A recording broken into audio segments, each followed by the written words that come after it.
Hello, guys. Good morning, good afternoon, good evening. How's everybody doing? Bonjour, bon après-midi, bonsoir.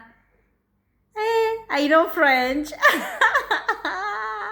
How is everybody doing? I hope all of you are very fine. And today, guys, I'm so happy today like this because I was just sharing experience. I just met a new friend here. I moved to a new property, so I met a new friend here from Africa as well. So we've been sharing stories. Then it just happened we were talking about our experience. How was our first experience in the flight when we came here? So then I thought, why don't I just make this video and at least I will remind myself about my first experience when I took a flight. So guys, hey, let me share with you the experience. If this is your first time here, kindly consider subscribing. Don't you want to be part of Twinnie's family? Don't you like me? Please consider subscribing. It's free. It's free to subscribe. Kindly subscribe, give this video a thumbs up, and leave a sweet comment for me. Don't forget to put that bell on so that anytime I upload a video,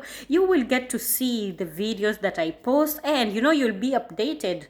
Let's get old with Twinnie, because I'm not leaving YouTube until when I'm old. So be ready to get old with me. You don't want to get old with me? You don't want to see me getting old? Please subscribe. So today's, guys, let me tell you, my first time to take a flight, it's when I was 21 years old.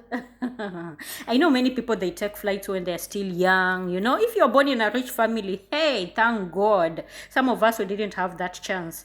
So if you're born in a rich family, good for you. At least you took a flight.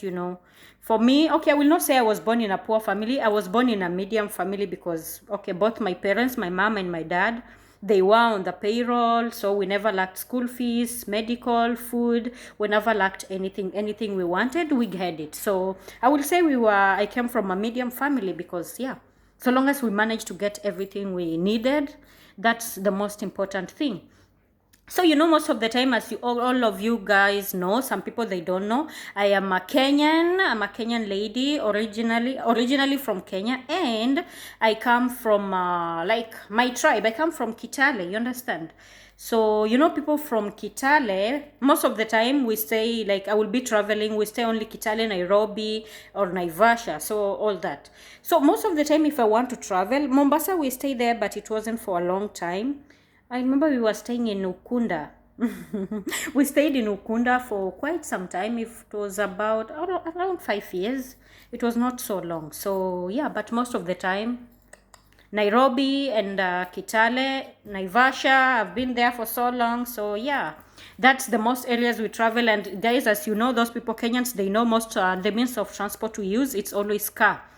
So it's by road transportation. I had actually traveled by train one time. And it's not, nowadays we have SGR. SGR is a nice train nowadays, but that time we didn't have SGR because I was still a little baby. So the means of transport, it was only by road, either by road or through water, you understand? But water, maybe, because we were living in Ukunda before, so it's only in the ferry when you're crossing. But maybe long distance you're traveling, it was only by road. So maybe we are traveling, you need to travel from Kitale to Nairobi or Kitale to Naivasha. We will just take a bus and all that. Okay, we have flights, local flights, but hey, it was so expensive. The money that you will use, like one person to book from Kitale to Nairobi, it's enough money that it will like all our family member, because we were 5 siblings plus my mom and my dad, 7 members in a family. It will be enough money, like we will travel and even have change. So why waste money? We don't waste money. We are so economic. We have to save money. So yeah, we enter bus or shuttles. Nowadays we have shuttles. They're very fast. We used to take the Northrift shuttles and all that, Kitale shuttles. Yeah, and we traveled with them, and you just take like 6 hours and you're in Nairobi or Naivasha. You don't take so long. So that's what we are used to. Even nowadays, if I reach Nairobi and I need to go to Kitale, definitely I don't take flight. I take bus. I take shuttle. I travel with the shuttle, and it's very fast and it's comfortable. So I remember the first time when I wanted to travel to Dubai, I was so excited. My first country to travel was Dubai. Then from Dubai, the second country I traveled to, it was Tunisia. Then from Tunisia, I went to Malaysia.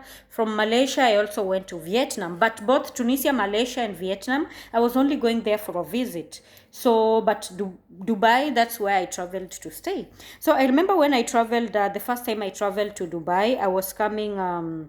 I was on a visit visa coming to look for a job.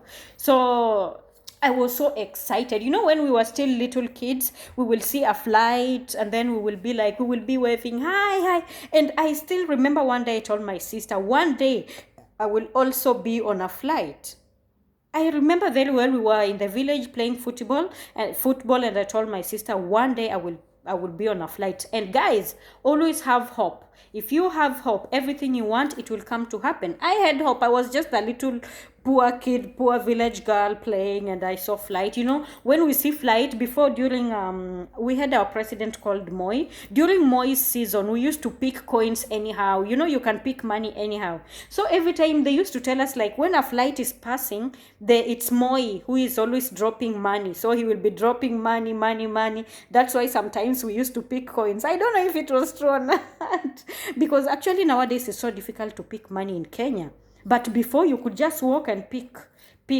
You know, you pick money. Sometimes you pick money. You know, it was easy to pick money, but nowadays no. So that's what I grew up believing on, that it was Moi, our president, but he's late now. So we were like, it's Moi who was throwing money. So we will see a flight and wave. And I told my sister, one day I will be on the flight also. And it came to pass, even though it took 21 years, but it came to pass. I traveled. So I remember the day I was traveling. Actually, I couldn't sleep that day.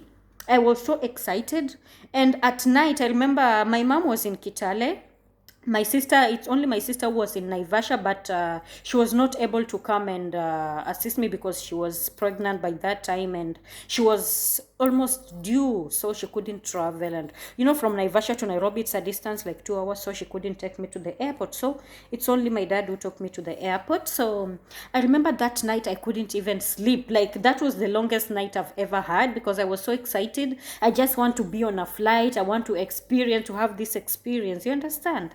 So, like, the night was so long. I think I was sleeping after every 20 minutes. I would wake up and all that, check time, you know. So yeah, when my dad, I remember before my dad, he sat down with me for like 1 hour and explaining to me, don't help anybody carry their bag in the airport, or don't leave your bag somewhere and you're going to do something then come back. No.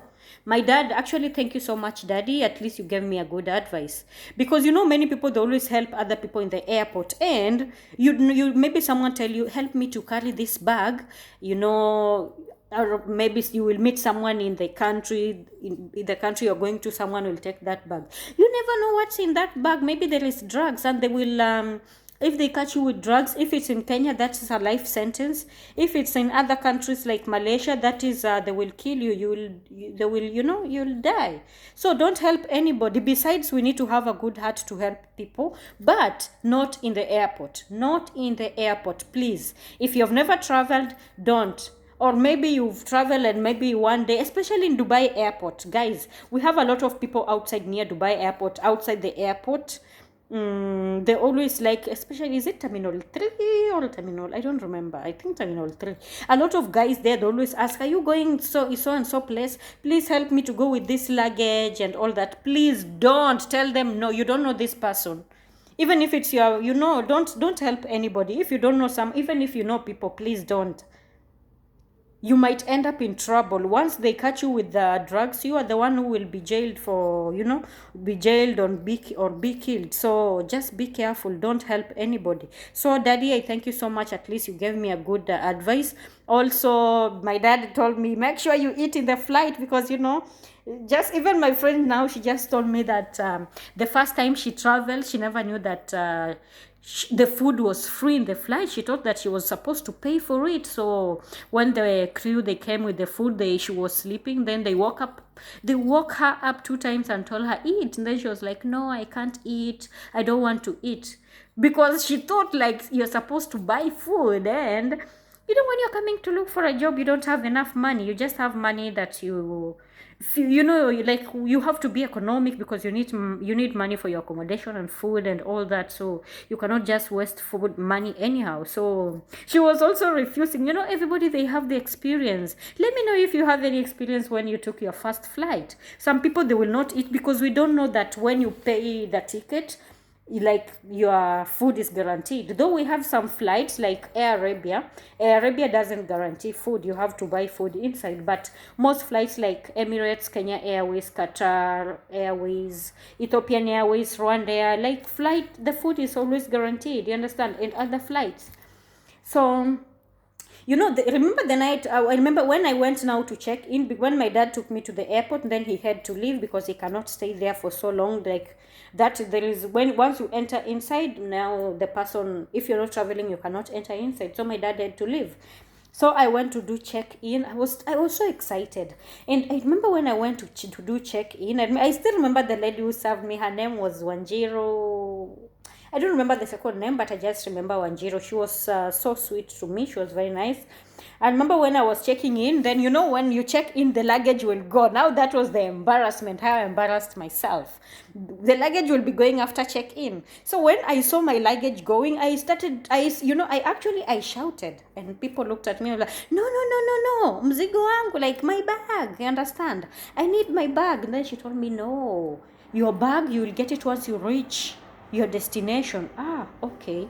I just kept quiet, and I just felt like that embarrassment. I've embarrassed myself. But anyways, I was so naive. You can't blame me. I believe everybody, they have their first time. So yeah. So my bag went. So when we went to the flight, I remember when I was in the flight, I was so scared because before I was so happy, like, and longing to travel, but when I entered the flight, I was so scared. I remember I started crying, and actually I went and I sat in the wrong chair because I didn't, and all that. Just like in the bus, I was thinking like things are like that. I just went and I sat in a chair just like that. Then someone came and told me, hey, this is my chair. Then I have to leave. And my first time when I traveled with a transit flight. I will advise, if it's your first time to travel, always take a direct flight. Don't take a transit flight because it might be a little confusing for someone who's traveling for the first time. So always take a direct flight. Okay, for me, anyways, I'm smart, so it wasn't that confusing for me, except like a little bit naive thing that I was still. So I was mshamba. In Kenya we call it mshamba. Like if you are you're from the village and you've never done something, so it was something new to me. So when we finished, when now we were in the flight now, and we are before the flight take off. Before I was so excited, but that time now I started shaking. When they are announcing now, everybody, you need to switch off your phone. I remember I started texting my mom. Okay, mommy, we're about to leave. Pray for me. Daddy, we're about to leave. Sister, we're about to leave. My aunt, I was disturbing people. Please pray for me. I'm so scared to travel. Like now I feel like maybe in the sky we are going to have a crash and all that, So yeah, I was so scared. So anyways, we travel. When the flight now take off, they said now everybody need to switch off their phone. Then they started explaining, in case of emergency, you have to do this and do this. I don't even understand how my body was feeling. My pressure was high. I started, you are sweating. I'm just feeling like now we are going to get an accident. We will get a crash and all that. When they're explaining those things, oh God, I was so scared. Then on the other side, when they have already said people should switch off their phone. Then I could see there was another woman. She was still scrolling her phone. Oh God, I looked at that woman with bad eyes. Like, can't you hear? They said everybody should switch off their phone. You will make us to have a plane crash. I wanted to shout to her, So naive. I was so good. Ushamba. Yani, I just had a lot of ushamba. I was so naive, really. So yeah, when the flight took off, I was restless in the flight. Before the flight is stable in the sky, it will be bending and all that. The way you feel, then you will see like the wings, and it's like it's shaking. Oh my God. I don't even want to remember. I was so scared. I was feeling, it's like it wasn't my body. My pressure was high, like that, like I had borrowed someone's body. I was so scared. But anyways, when it reached up, I could look down because I was sitting near the window. I could look down. Even the woman was sitting next to me. She was just looking at me, and she knew this is my first time in the flight. So I could look down and I could see, like buildings. You will see them in a far distance. Oh my God. I was so scared. I don't even want to remember how I experienced that.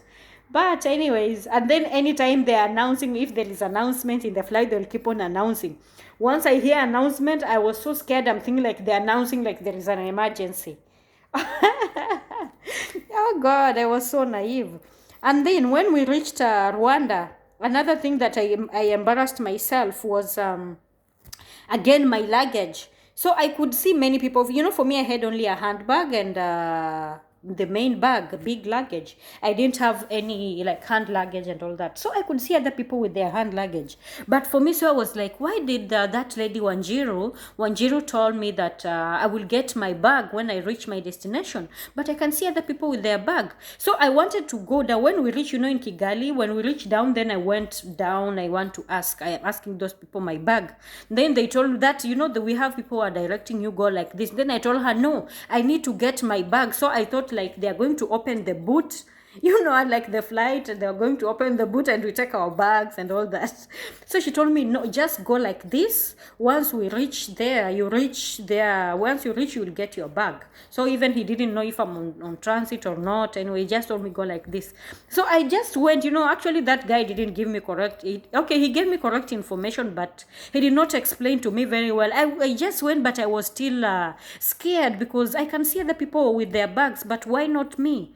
I don't have my bag. So I reached, I don't know. Before I went, first I went and I complained to a flight attendant. I went to complain. I told her I want to take my bag, but this guy is telling me to go like this. I cannot take my bag. And then that lady, Rwanda has very nice ladies. They are so sweet, so helpful. So yeah, they helped me. They showed me the place where I can go and put my bag. And when I reach where I'll take my bag. Yeah, at least I knew now. She told me I will get my bag once I reach Dubai. So yeah, I went in the transit, everything was cool. I traveled, I reached Dubai very well. So when I reached Dubai also, I didn't know where to get my bag, but I asked flight attendants, guys, if you don't know anything, always ask. So when I reached, I asked the flight attendants, they directed me, you will get your luggage after checkout. So once I did the checkout, then I got my bag. So that's how my experience was when I took the flight for the first time. Let me know, how do you think? How did I embarrass myself so much during my first flight? Let me know how you think. And then soon I'm going to do question and answer. If you have any questions, you want to know anything about me, kindly just put down below in the comment section, and then I will answer each and every question. So far I have 3 questions from 3 people. They ask. I'm waiting to have 8 to 10 questions, then I will answer. Guys, if this is your first time here, kindly consider subscribing, give this video a thumbs up, and don't forget to put that notification bell on. Anytime I upload a video, you will get to watch my videos. Thank you so much, and see you next time in another video. Bye bye. Love you.